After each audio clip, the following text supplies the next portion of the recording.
Detrás del torero existe el hombre, ¿no? Y como aficionado pues, siempre me ha interesado qué tipo humano es el torero, ¿no?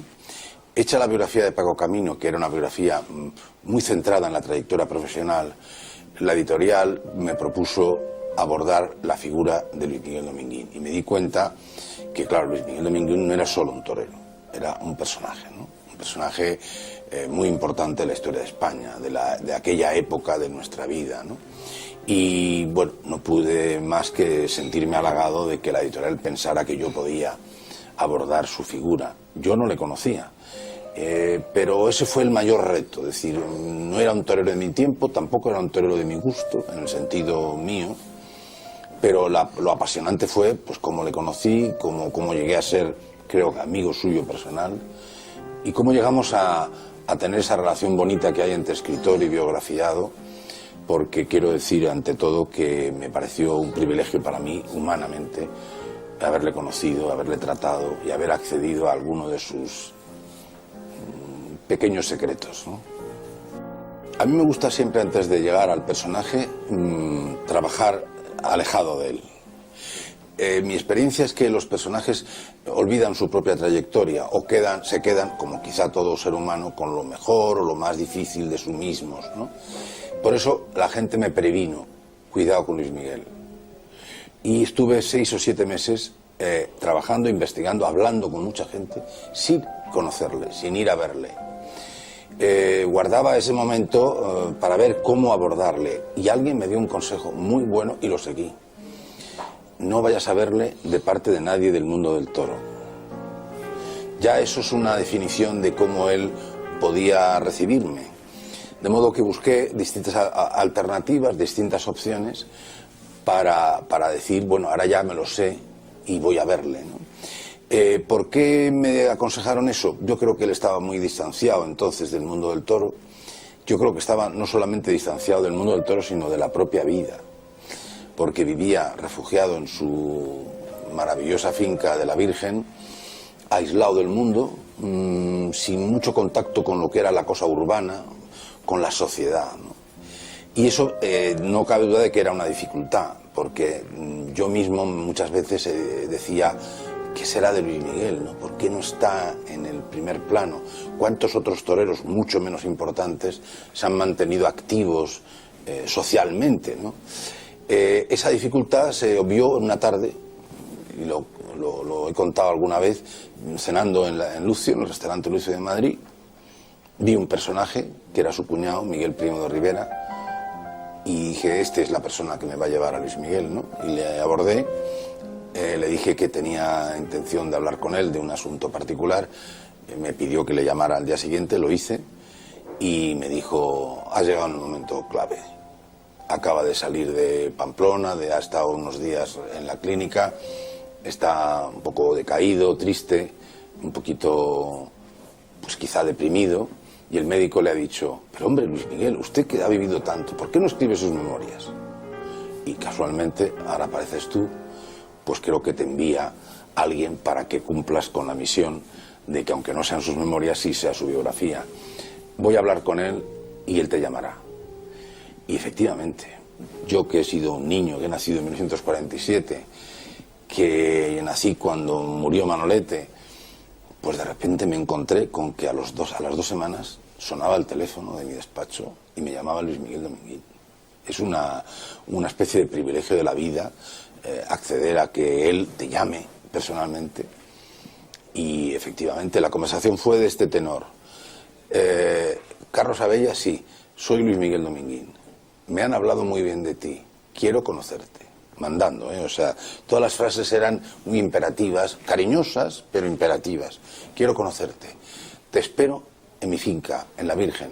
Coges la carretera de Andalucía, llegas a Andújar, giras a la derecha, 25 kilómetros después verás una cancela. Ábrela y ciérrala para que no se escapen los animales.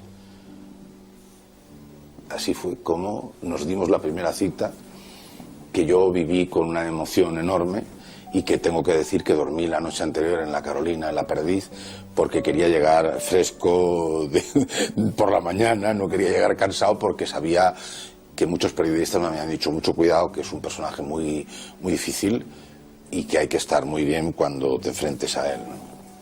Me habían contado tantas cosas y había trabajado tanto que nos sentamos en el pórtico de su casa. Me pareció el marco único, yo no había visto una cosa igual en mi vida de bella, una belleza impresionante, la casa en la colina de toda una finca de 10.000 hectáreas con 2 pantanos.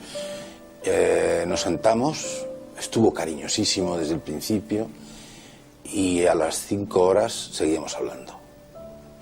Y vino su mujer Rosario un momento y le miró y le dijo: Carlos sabe de mí más que yo mismo. Yo le dije: no, Luis Miguel, lo que pasa es que me has preguntado o te he contado cosas pues que es mi obligación saberlas. Bueno, en realidad en concreto me habían contado una cosa que a él le impresionó que yo la supiera, ¿no? Él había ayudado a Deborah Kerr, a la actriz inglesa, bueno, había tenido su hija un pequeño problema en Colombia con un tema de drogas y habían recurrido a Luis Miguel sabiendo la relación tan importante que Luis Miguel mantenía con todos los presidentes de las repúblicas americanas, ¿no? Y en concreto con el que era el presidente de Colombia en ese momento, ¿no? Y bueno, pues de alguna manera Luis Miguel movió sus amistades, sus hilos para ayudar a una situación difícil humanamente y se resolvió favorablemente. Y bueno, salió en la conversación y yo hablé de su generosidad poco conocida y entonces pues dijo: ¿y eso quién te lo ha contado? Dije: bueno, no te lo voy a decir, pero sé que acredita tu capacidad, tu influencia, tu poderío en todas las esferas del mundo del toro, de la política, en fin, que eres un personaje que verdaderamente ha tenido una gran fuerza internacional, ¿no? Luis Miguel González Lucas, más conocido como Luis Miguel Dominguín, nació el 9 de noviembre de 1926 en Madrid. Era hijo del matador Domingo Dominguín y hermano de Pepe Dominguín y Domingo Dominguín, todos ellos matadores de toros.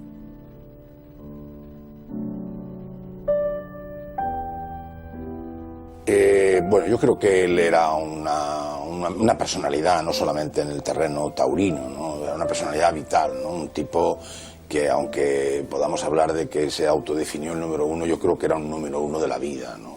Creo que fue un número uno en todo lo que hizo, ¿no?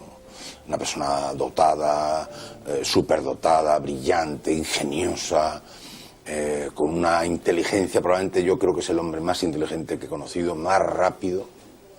Y eso que yo conocí ya a un Luis Miguel con la edad vencida, ¿no? En un momento ya muy de vuelta de la vida. Él me decía que dice, debo tener algo que se llama hastío vital. Lo decía con una ironía, porque tenía siempre una ironía muy toledana, muy senequista, ¿no?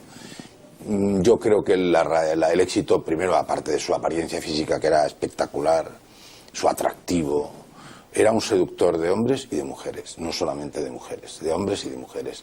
Era un tipo brillantísimo y creo verdaderamente que pocos españoles han tenido su ingenio y su atractivo, ¿no?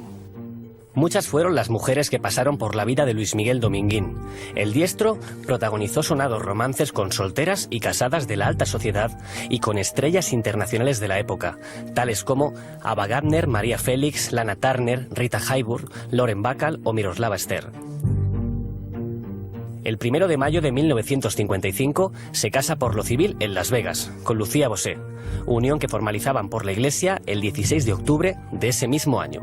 Yo lo he visto con sus hijos y al margen de los momentos de la separación, que debieron ser duros para ellos, y de la distancia que pudo haber en un momento con alguno de sus hijos, en concreto con Miguel, yo le he visto con una ternura con sus hijos. Yo he visto a Paola enternecerse con él y él con ellos, y luego yo creo que él ha liderado una familia hasta el último aliento. No tuvo otro apoderado que su padre y su hermano. No tuvo otros pensamientos que para sus hermanos, a los que ayudó hasta el último momento, y verdaderamente él tenía encima, él heredó el imperio dominguín sobre sus hombros, ¿no? Y bueno, para él fue muy duro en algunos momentos, bueno, porque él sabía que de él dependían muchas cosas, ¿no? Pero Luis Miguel ha sido un tipo muy fuerte, muy duro. Y cuando se retiró, verdaderamente se distanció muchísimo del toreo, ¿no? Y bueno, se recluyó. Ha habido muchos Luis Miguel en su vida, ¿no? Él ha sido varias veces un personaje, ¿no? El Luis Miguel de los años 70 a los 80 es un personaje muy que cae mucho en algunos momentos en lo sórdido, ¿no? Pero también en el glamour de las grandes fiestas de Marbella y tal. Bueno, hay muchos Luis Miguel, ¿no? Yo creo que es una manera de definirlo muy potente, ¿no?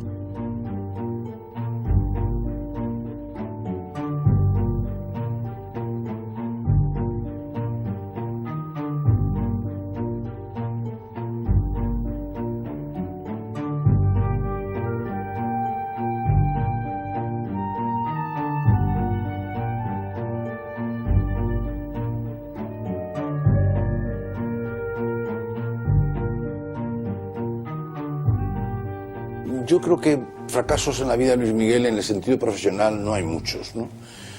Puede haber habido una tarde difícil, ¿no? Pero hasta la misma tarde de famosa foto que está, por cierto, aquí en Don Paco, de cuando le da la alternativa a José Antonio Campuzano toreando con Paquirri en Sevilla, ese momento del tercio de banderillas, hay un último Luis Miguel grandioso, ¿no? Que le da una lección a Paquirri de elegancia, ¿no?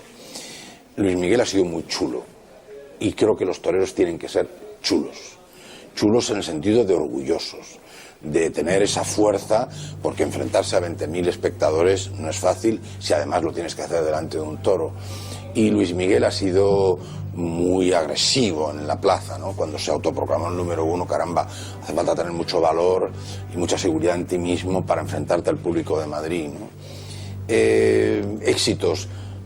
Pues yo creo que tenía un punto de humildad luego en el éxito, ¿no? De modo que cuando venían bien era sencillo y cuando venían mal tenía mucho coraje, ¿no? Nunca se rindió ante nadie, ¿no? De hecho, el Verano Sangriento se llama así porque los dos caen en combate, pero cae más Luis Miguel, pues porque el arte de Antonio, pues era Antonio Ordóñez, ¿no? Pero Luis Miguel no pierde pie y bueno, pues ahí está la leyenda de ese verano, ¿no? Luis Miguel Dominguín mandó en el toreo después de Manolete. Fue famosa su rivalidad con Antonio Ordóñez, casado con Carmina Dominguín, hermana del torero. Rivales en la plaza y cuñados fuera de ella, su competencia quedó plasmada por Ernest Hemingway en el libro El Verano Sangriento. En él retrataba el duelo vivido entre Dominguín y Ordóñez la temporada de 1959. En la obra queda patente la predilección de Hemingway por el torero de Ronda, además de los discutibles conocimientos taurinos del premiado escritor. Aún quedando como vencido de ese duelo, que tuvo lugar más en el terreno de la ficción que en la plaza, Luis Miguel fue un torero ágil, lúcido y dotado de una portentosa técnica. Eran las principales cualidades y virtudes que lo convirtieron en primera figura de la tauromaquia.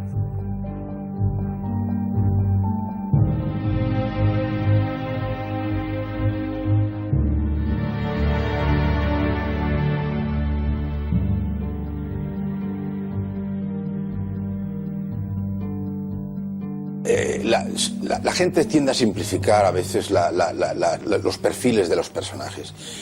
Quien considera a Luis Miguel para entendernos, un franquista, comete un error de bulto. Luis Miguel fue un gran cínico y como un gran cínico tenía que ser muy inteligente. La época era la que era, pero un hombre que se casa a los 3 semanas con una actriz italiana, que no se casa como ahora, fíjate tú, si él hubiera vivido en esta época de mundo rosa, pues él no vendió la exclusiva de su boda, él se fue a casar con una licencia de Las Vegas. Y dice, no, pero ¿esto qué es? O sea, él fue siempre un poco contracultura, pero sabía que tenía que convivir con la época, ¿no? Hombre, yo hay un detalle que siempre he considerado potente de su trayectoria, que es su no creencia, ¿no? Sus manifestaciones de no creer, ¿no? Había que ser muy valiente y muy Luis Miguel para decir eso en el franquismo. Él presumió, decía que todos sus amigos trataban de convencerle de que Dios existía, y él, esa era una de las facetas más divertidas, cuando él se ponía a decir, a ver si me convencéis, ¿no? A ver cómo me convencéis, pero luego lo frivolizaba con la frase famosa que decía, pero ¿cómo no voy a ir al cielo si vivo en la Virgen, mi perro se llama Santo y mi mujer Rosario. Qué manera tan brillante de contar un asunto para escenificar que vivía rodeado de santidad, ¿no? Yo creo que como gran cínico sabía que el franquismo era un sistema de poder, ¿no? Y que, oye, el mundo del toro y el mundo de la política tienen una estrechísima relación, ¿no? Yo creo que él se volvió a casar con Lucía, digamos, ya en España, porque parece ser que le prohibían ir a las... que la moral de la época era terrorífica, pero claro, un hombre que se declaraba no creyente, que se había casado con una actriz italiana comunista, según decían, que se había casado fuera de España, es que era pecado, es que en España, en esa época, estar casado por lo civil era pecado. Entonces, bueno, él hacía ciertas concesiones, pero bueno, la prueba de que, primero, su amistad eterna con Jorge Semprún, que fue quien hizo el prólogo de este libro, su amistad con su hermano Domingo, al que, si me permites que diga, protegió políticamente. Pues yo creo que él tenía que servir a la causa que era la de los amigos. Si eso le hacía pues tener que estar con el Marqués de Villaverde más de lo conveniente, o ir a alguna cacería con Franco, pues yo creo que forma parte del escenario que había que cumplir, ¿no? Para que su familia estuviera bien y no hubiera problemas, pues tenía que convivir con muchas cosas. Yo creo que eso también pasa hoy día y no pasa nada, ya nadie se le acusa de ser colaboracionista, ¿no? Probablemente él era un hombre cínico y no creía en nada, pero tenía muy buenos amigos en todas partes. Y en el libro cuento la de veces que protegió a Jorge Semprún, incluso cuando en una ocasión pasaba por Madrid camino de La Habana del Congreso Mundial de Escritores y llamó a quien podía y le dijo: va a venir un amigo mío por Barajas, si le detenéis tendréis que detenerme a mí. Eso no lo hace una persona que no es una persona comprometida con la amistad, que es probablemente más importante que las ideologías. Su carácter inquieto y controvertido quedaba eclipsado por su carisma. Prueba de ello fue la amistad que mantuvo con personajes que son parte de la historia universal. Él los acercó al mundo de los toros.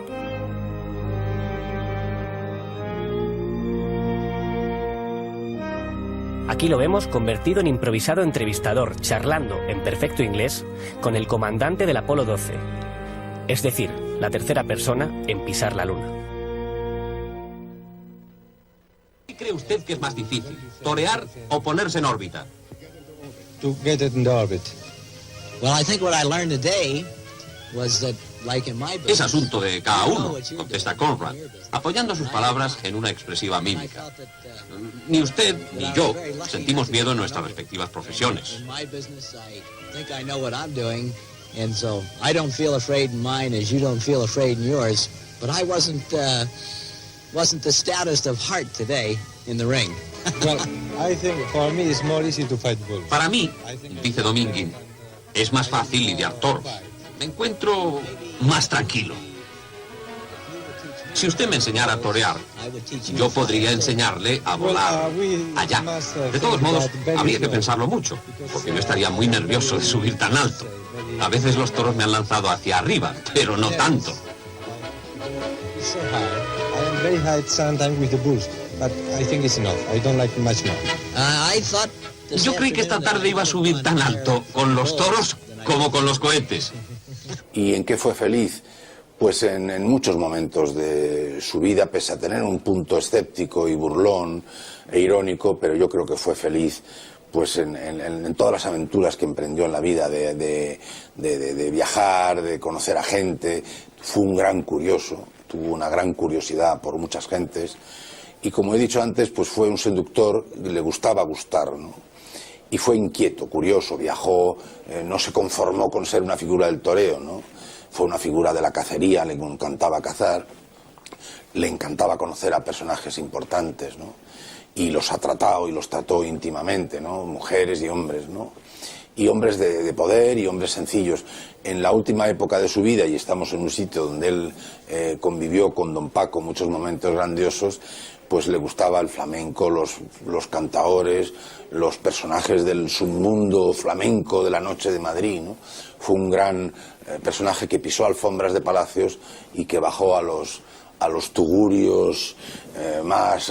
Camilo Alonso Vega, el ministro de la Gobernación, siempre le decía: ya me llamas para sacar a uno de esos mariquitas que te gustan de la noche de Madrid, ¿no? Y era verdad que pues en algunas ocasiones tenía que sacar a alguien que le habían detenido por que la época no se permitía ciertas licencias, ¿no?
Desde su debut a la edad de 12 años en la Plaza de Campo Pequeño, en Lisboa, en el año 1940, su trayectoria como torero fue fulgurante. Recibió la alternativa de manos de Domingo Ortega en 1944 y se colocó en los primeros puestos del escalafón, rivalizando con las figuras de la época. Su dilatada carrera está plagada de hitos.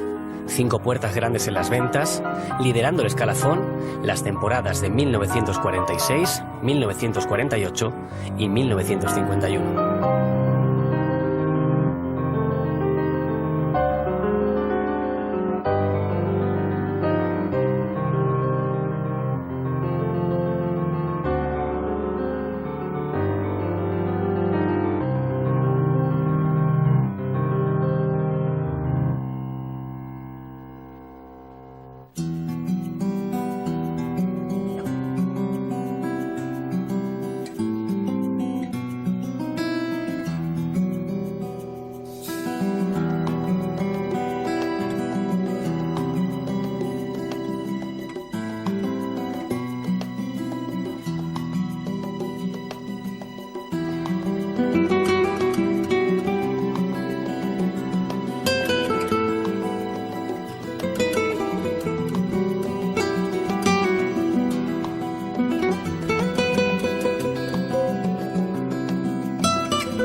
Él tenía 3 pasiones: las mujeres, los toros y la caza.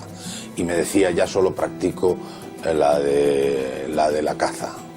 Dice, y solo mato animales heridos.